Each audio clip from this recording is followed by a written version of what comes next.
ദുൽഖറിൽ നിന്നും കസ്റ്റംസ് നേരത്തെ പിടിച്ചെടുത്ത 3 കാറുകളുമായി ബന്ധപ്പെട്ട പണമിടപാടുകളാണ് ഇ ഡി സംഘം പരിശോധിച്ചതെന്നാണ് സൂചനകൾ. ദുൽഖറിന്റെ 2 ലാൻഡ് റോവർ ഡിഫൻഡർ, ഒരു നിസാൻ പെട്രോൾ എന്നിവ കസ്റ്റംസ് പിടിച്ചെടുത്തിരുന്നു.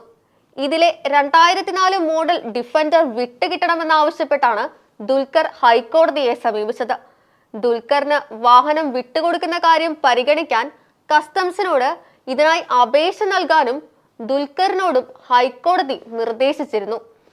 ഇതിന് പിറ്റേന്നാണ് ഇ ഡി റെയ്ഡ് നടത്തുന്നത്. രാവിലെ 7 മണിയോടെ എത്തിയ ഇ ഡി സംഘം ദുൽഖറിന്റെ ഇളംകുളത്തുള്ള വീട്ടിലും പനമ്പള്ളി നഗറിൽ മമ്മൂട്ടിയും കുടുംബവും താമസിച്ചിരുന്ന വീട്ടിലുമാണ് പരിശോധന നടത്തിയത്.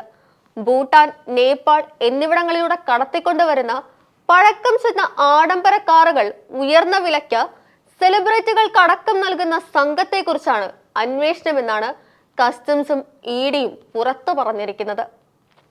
പുറകെ ആരൊക്കെ കേരളത്തിലെത്തുമെന്ന് കണ്ടറിയണം. എന്താണ് ഭൂട്ടാൻ വാഹനക്കടത്ത്?